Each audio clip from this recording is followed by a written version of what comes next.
नमस्कार, आप देख रहे हैं खबर उत्तर प्रदेश। मैं हूं आपके साथ तन्वी। रुक करते हैं खबरों का, लेकिन उससे पहले एक नजर डालते हैं इस वक्त की हेडलाइंस पर। गाजीपुर में बोले अखिलेश, कहा बीजेपी के लिए सिर्फ चुनावी दूल्हा है नीतीश, मुख्यमंत्री नहीं बनेंगे। धर्मांतरण के खिलाफ जौनपुर पुलिस की बड़ी कार्रवाई, महिला समेत 4 आरोपी गिरफ्तार।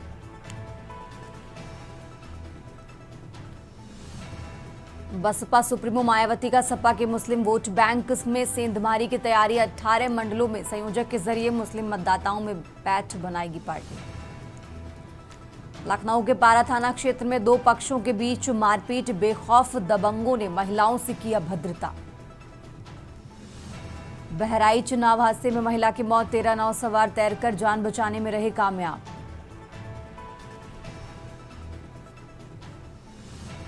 प्रदेश का सबसे प्रदूषित शहर रहा मेरठ, एनसीआर का दूसरा और देश का 6ठा सबसे प्रदूषित शहर की श्रेणी में शामिल रहा मेरठ। आप देख रहे हैं के न्यूज, खबरों का सारथी। और चलिए अब रुक करते हैं खबरों का और शुरुआत करेंगे लखनऊ की खबर से। लखनऊ से बड़ी खबर आपको बता रहे हैं, जहां उत्तर प्रदेश के मुख्यमंत्री योगी आदित्यनाथ ने अफसरों को निर्देश दिए हैं। आपदा से नुकसान पर राहत काम चलाने के निर्देश जारी किए गए हैं। जिलाधिकारी क्षेत्र का सर्वे करें, राहत काम पर नजर रखें। तो सर्वे कराकर फसल नुकसान का आंकलन शासन को भेजें। आपदा से प्रभावित को तत्काल राहत राशि का वितरण करें। तो लखनऊ से ये बड़ी खबर आपको बता रहे हैं, जहां राहत को लेकर सीएम योगी ने अफसरों को निर्देश दिए हैं। जिलाधिकारी क्षेत्र का सर्वे करें और राहत काम पर नजर रखें। तो सर्वे कराकर फसल नुकसान का आंकलन शासन को भेजें। लखनऊ से यह अहम जानकारी आपको बता रहे हैं, जहां सीएम योगी आदित्यनाथ ने अफसरों को निर्देश जारी किए हैं।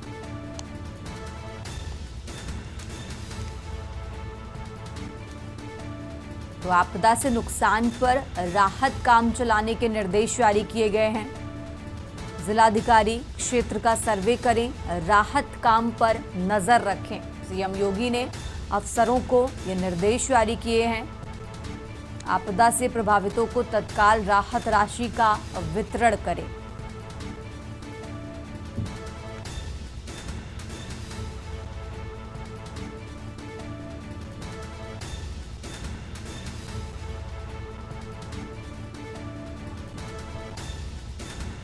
तो राजधानी लखनऊ से यह अहम जानकारी आपको बता रहे हैं, जहां सीएम योगी आदित्यनाथ ने अफसरों को निर्देश जारी किए हैं।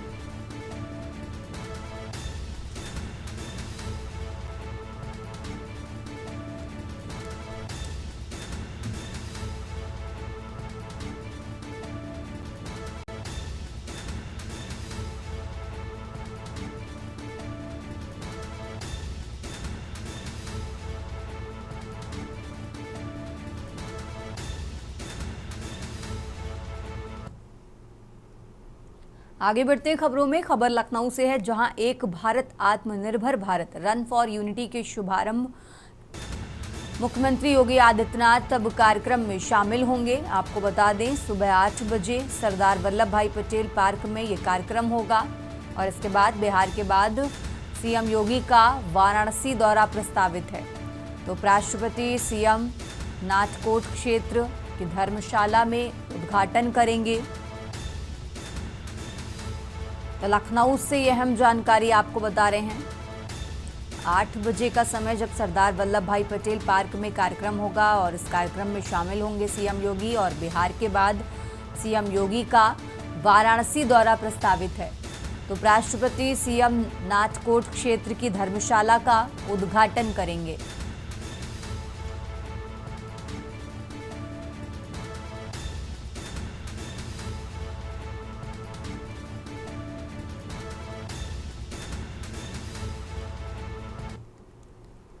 और अब बात कर रहे हैं कानपुर की, जहां परिवहन विभाग की बड़ी लापरवाही सामने आई है। कानपुर परिवहन विभाग की बस बनी धक्का प्लेट। कंडक्टर, ड्राइवर और यात्री धक्का लगाते हुए नजर आए हैं और इसका एक वीडियो सोशल मीडिया पर वायरल हुआ है, झकरकटी बस अड्डे का ये वायरल वीडियो बताया जा रहा है और वायरल वीडियो भी आपको टीवी स्क्रीन पर दिखा रहे हैं, जहां यात्री कंडक्टर बस में धक्का लगाते हुए नजर आए हैं। तो कानपुर परिवहन विभाग की ये लापरवाही सामने आई है और इसका वीडियो भी वायरल हुआ है। वायरल वीडियो भी आपको टीवी स्क्रीन पर दिखा रहे हैं। ये वीडियो झकरकटी बस स्टैंड का बताया जा रहा है। कानपुर से ये खबर आपको बता रहे हैं।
आगे बढ़ते हैं खबरों में। उत्तर प्रदेश सरकार के पशुधन एवं दुग्ध विकास मंत्री धर्मपाल सिंह ने कहा कि भारत की अर्थव्यवस्था कृषि पर आधारित है और गन्ना उसकी प्रमुख फसल है। गन्ना किसानों को उचित मूल्य मिलने से उनकी समृद्धि बढ़ेगी और ग्रामीण अर्थव्यवस्था सशक्त होगी। उन्होंने बताया कि 8वें वेतन आयोग से लागू होने से कर्मचारियों और किसानों की आर्थिक स्थिति में सुधार होगा। पराली जलाने पर रोक की दिशा में सरकार वैकल्पिक व्यवस्था और गोबर योजना पर काम कर रही है। वोटर सूची पर विपक्ष के आरोपों को उन्होंने निराधार बताया। बिहार चुनाव पर मंत्री ने विश्वास जताया कि नीतीश कुमार की सरकार एक बार फिर से बहुमत से सत्ता में लौटेगी।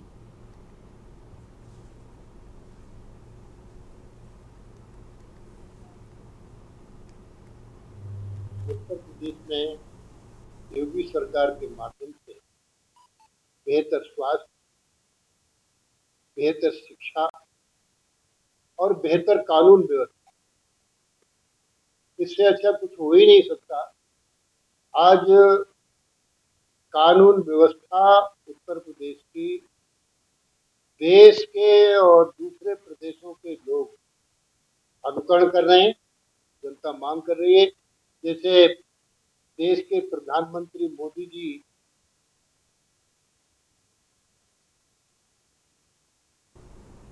आगे बढ़ते खबरों में। कानपुर देहात रसूलाबाद से सरकारी तंत्र और जनप्रतिनिधियों की घोर अनदेखी का एक चौंकाने वाला मामला सामने आया है। कानपुर देहात के रसूलाबाद ब्लॉक के डूडा महुआ गांव से सामने आया ये मामला। गांव की मुख्य सड़क सालों से बदहाल थी, जिसके कारण ग्रामीणों को स्वास्थ्य और आवागमन में गंभीर समस्याओं का सामना करना पड़ रहा था। ग्रामीणों के मुताबिक इस जर्जर सड़क से गुजरना रोज की मुसीबत बन चुका था। सबसे ज्यादा संकट बरसात में होता था, जब लोगों को निकलना दुर्भर हो जाता था। स्थानीय लोगों ने बताया कि कई बार गर्भवती महिलाओं को अस्पताल ले जा रही एम्बुलेंस भी यहां फंस जाती थी, जो बुनियादी सुविधाओं की कमी को उजागर करता है। ग्रामीणों का आरोप है कि गांव के विकास के लिए ना तो ग्राम प्रधान ने ध्यान दिया और ना ही किसी अधिकारी ने उनकी गुहार सुनी। हर तरफ निराश होने के बाद गांव वालों ने एक दूसरे का साथ दिया और एक अभूतपूर्व कदम उठाया। हम कहां जाएं? जब कोई नहीं सुन रहा तो हमने खुद ही सड़क बनाने का फैसला किया। एक ग्रामीण ने निराशा और संकल्प के साथ कहा कि गांव के लोगों ने आपस में चंदा इकट्ठा किया और दिन रात मेहनत करके स्वयं ही सड़क का निर्माण शुरू कर दिया।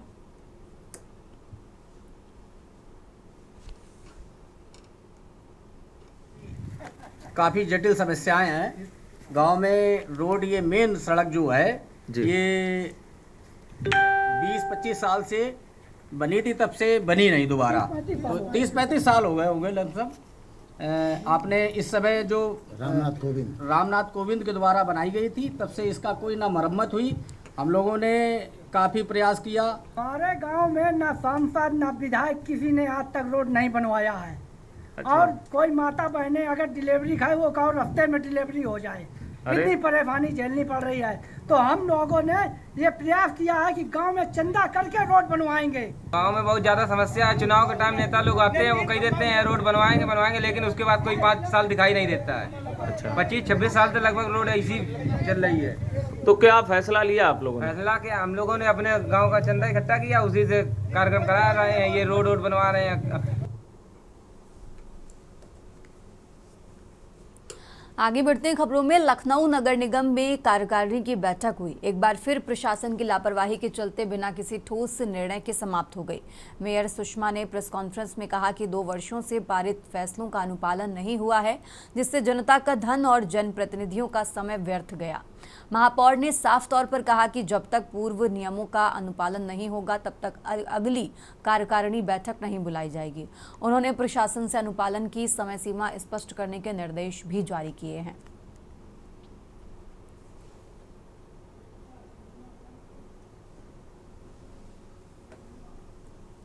चौबीस तारीख को माननीय कार्यकारिणी की बैठक हुई। उससे पहले जो अगस्त में माननीय कार्यकारिणी की बैठक हुई थी, उसमें जो हमने एक नीतिगत निर्णय लेने थे, उन निर्णय पे अभी तक कोई कार्रवाई नहीं हुई। बहुत सारे निर्णय जनता के हित में थे, जैसे लाइट की समस्या थी, क्योंकि लाइट में बहुत बड़ी समस्या है। दशहरे से पहले लाइट देनी थी और दिवाली से पहले भी लाइट देनी थी। अभी तक किसी भी माननीय पार्षद को कोई लाइट नहीं दी गई। गड्ढा मुक्त शहर करना था, जिसके लिए 10 करोड़ तत्काल उसी समय निकल गया था। और आगे भी मैंने भी स्वयं प्रोसीडिंग में लिखा है कि 50 लाख आप मुझसे ले लीजिए, मान्य पार्षदों से भी कहिए कि दीजिए, हम गड्ढा मुक्त करेंगे।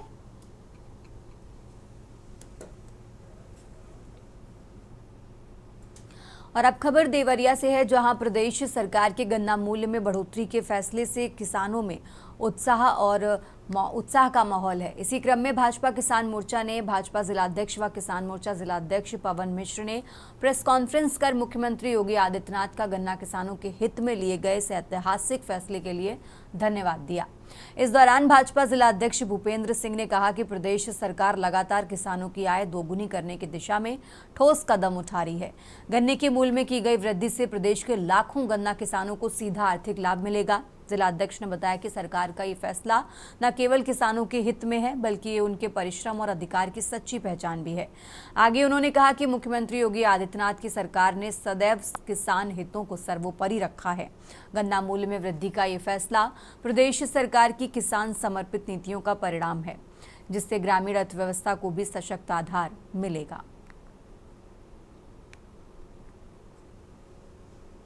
वार्ता है उत्तर प्रदेश के यशस्वी मुख्यमंत्री पूज्य योगी आदित्यनाथ महाराज जी ने प्रदेश के किसानों के हित में बड़ा फैसला लिया है। 2025-26 के पेराई सत्र में उन्होंने गन्ना मूल्य का प्रति कुंटल 400 रेट निर्धारित किया है।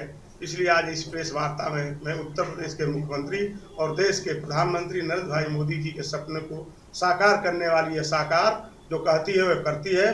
2017 में उत्तर प्रदेश के अंदर जब माननीय मुख्यमंत्री योगी आदित्यनाथ जी के नेतृत्व में भारतीय जनता पार्टी की सरकार बनी है, तब से लेकर के किसानों की आय को बढ़ाने के लिए उनके वो कैसे सशक्त हों, कैसे समृद्ध हो, इस पर सरकार निरंतर प्रयास कर रही है। और आपको बता दें कि पिछले लगभग 100 रुपये से ऊपर प्रति कुंटल पिछले 8 वर्षों में गन्ना मूल्य में बढ़ोतरी हुई है। और अब खबर बागपत से है, जहां धर्मांतरण और यौन शोषण पीड़ित महिला के मामले में एक नया मोड़ सामने आया है, जिसमें पीड़ित महिला अपने बयान को दोबारा कराने और दोषियों के खिलाफ कार्रवाई कराने को लेकर आला अधिकारियों के चक्कर लगा रही है। पीड़िता ने इस संबंध में भाजपा सांसद, विधायक और भाजपा जिलाध्यक्ष वेदपाल उपाध्याय से न्याय की गुहार लगाई है। वहीं जिलाध्यक्ष ने मामले में कार्रवाई कराने और पीड़िता को मुख्यमंत्री से मिलाने का आश्वासन दिया। पीड़िता ने बताया कि कस्बे के अल्ताफ मलिक समेत 12 लोगों ने उसे एक होटल में बंधक बनाकर रखा, उसका वीडियो बनाया और धर्म परिवर्तन के लिए दबाव बनाया। पीड़िता का कहना है कि आरोपी पैसे वाले और दबंग हैं, जो पुलिस को रुपए देकर मामले को दबाने की कोशिश कर रहे हैं। आज मेरे ऑफिस में एक लड़की आई थी, जिस लड़की ने अपनी दास्तां ऐसी दुख भरी बताई कि मुझे सुनने में बड़ा दर्द हुआ। योगी राज में बागपत में कोई दरिंदा ऐसे नहीं कर सकता। जो सोच है उसको ठीक कराना मैं जानता हूं। अब इन अधिकारियों से भी बात करूंगा। एक्चुअली एक गिरोह उत्पन्न हो रहा है बागपत में, जिसमें काफी महिलाओं को, हिंदू महिलाओं को उसका शिकार बनाया जा रहा है। जैसे कि डिंपल तोमर ने आवाज उठाई है कि ये लोग जिम संचालक हैं, इनकी कपड़े का शोरूम है, लड़कियों को ये ब्लैकमेल करते हैं।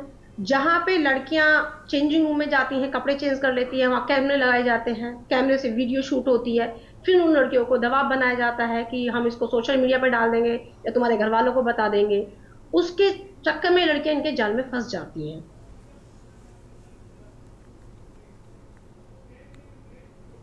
खबरों का सिलसिला लगातार जारी है। फिलहाल यहाँ रुकते हैं एक छोटे से ब्रेक के लिए। आप देख रहे हैं के न्यूज, खबरों का। ब्रेक से वापस आ चुके हैं। रुक करते खबरों का। अमेठी तहसील परिसर में समाजवादी पार्टी के कार्यकर्ताओं ने किसानों की समस्याओं को लेकर सरकार के खिलाफ प्रदर्शन किया। खाद की किल्लत और आवारा पशुओं से परेशान किसानों के हित में सपा कार्यकर्ताओं ने जोरदार नारेबाजी की और ज्ञापन सौंपा। ज्ञापन के माध्यम से सरकार से मांग की गई कि किसानों को समय पर खाद उपलब्ध कराई जाए और आवारा पशुओं से निजात दिलाने के लिए ठोस कदम उठाए जाएं। सपा कार्यकर्ताओं ने चेतावनी दी कि यदि समस्याओं का समाधान नहीं हुआ तो आंदोलन को और तेज किया जाएगा।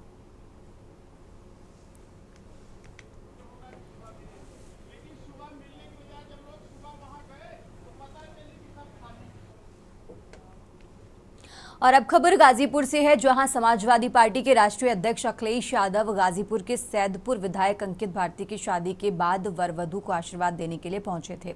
इस दौरान मीडिया से बातचीत करते हुए बिहार चुनाव के सवाल पर कहा कि बिहार बदलाव मांग रहा है और तरक्की के रास्ते पर जाना चाहता है। इंडिया गठबंधन नीतीश जी को प्रधानमंत्री बनाने की बात कर रही थी, लेकिन आज केवल वो चेहरे के लिए मुख्यमंत्री हैं। नीतीश कुमार सिर्फ चुनावी दूल्हा हैं और पद के लिए दूल्हा नहीं है। दिल्ली में प्रधानमंत्री और बिहार में मुख्यमंत्री के लिए जो वैकेंसी है उस पर सवाल करते हुए जब उन्होंने जवाब दिया तो कहा कि ये जनता बनाती है और ये अखबार का ऐड नहीं है। जो यूपी में इतना बड़ा वैकेंसी बनाया है कि प्रधानमंत्री जी पड़ोस के जनपद में हार गए, क्योंकि इसके लिए कई लाख से जीते थे। गाजीपुर के लोगों पर भरोसा है, वो समाजवादियों को एक बार फिर से जिताएंगे और इस बात का हम भरोसा दिला रहे हैं कि हम किसान और अन्य लोगों की भी मदद करेंगे। वो माला किसी को पहना दे रहे हैं,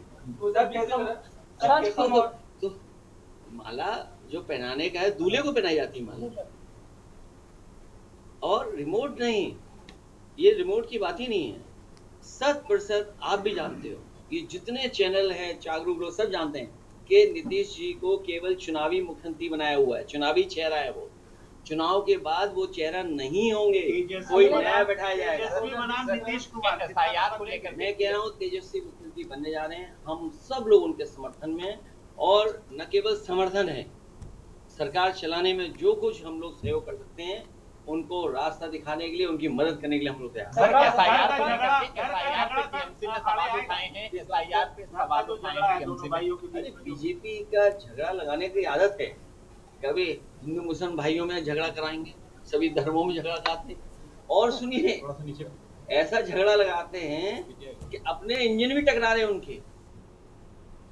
आगे बढ़ते खबरों में, राष्ट्र को एकता के सूत्र में पिरोने वाले लौह पुरुष भारत रत्न सरदार वल्लभ भाई पटेल की 150वीं जयंती आगरा में भव्य रूप से मनाई जाएगी। भाजपा आगरा महानगर ने घोषणा की है कि ये जयंती एक दिन नहीं बल्कि पूरे पखवाड़े के रूप में मनाई जाएगी, जिसके दौरान शहर भर में विभिन्न कार्यक्रम आयोजित किए जाएंगे। भाजपा ब्रज क्षेत्र कार्यालय पर आयोजित एक प्रेस वार्ता में इस वृहद आयोजन की जानकारी साझा की गई है। महानगर अध्यक्ष ने जोर देकर कहा कि एकता अखंडता का संदेश देने वाले सिर्फ सरदार वल्लभ भाई पटेल जी थे और इस जयंती का उद्देश्य उनके इसी अविस्मरणीय योगदान को नई पीढ़ी तक पहुंचाना है।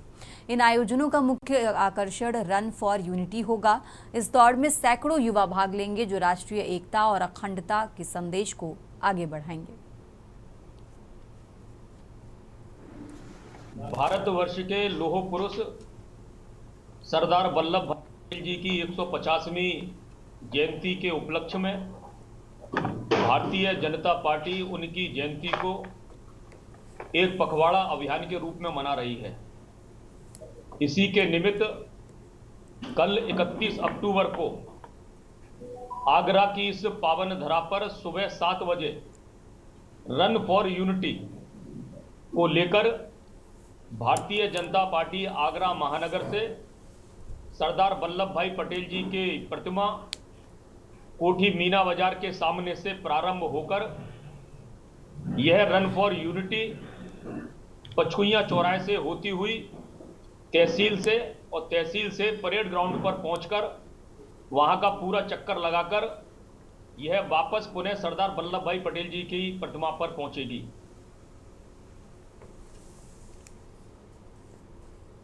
आगे बढ़ते खबरों में, अमरोहा में तिगरी मेला 2025 की तैयारियों को लेकर जिलाधिकारी निधि गुप्ता वत्स और पुलिस अधीक्षक अमित कुमार आनंद ने घाटों का निरीक्षण किया।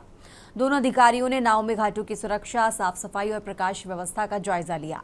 श्रद्धालुओं की सुरक्षा और भीड़ नियंत्रण को लेकर सख्त निर्देश दिए गए। पीएससी, जल पुलिस और एनडीआरएफ टीम को सतर्क रहने के आदेश भी दिए गए हैं ताकि किसी भी आकस्मिक स्थिति से निपटने के लिए त्वरित राहत और रेस्क्यू की तैयारी सुनिश्चित की गई है। अधिकारियों को समन्वय और सतर्कता से काम करने के निर्देश भी जारी किए गए हैं।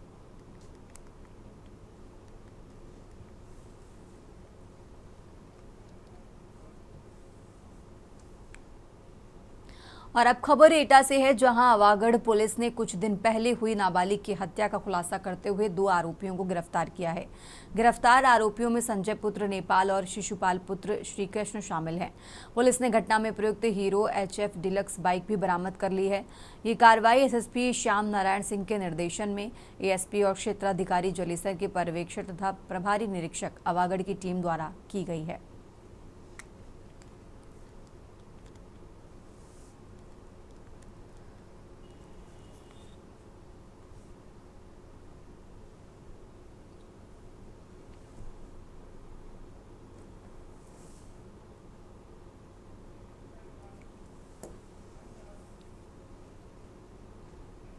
उत्तर प्रदेश की खबरों में फिलहाल इतना ही। आप देखते रहिए के न्यूज़ इंडिया।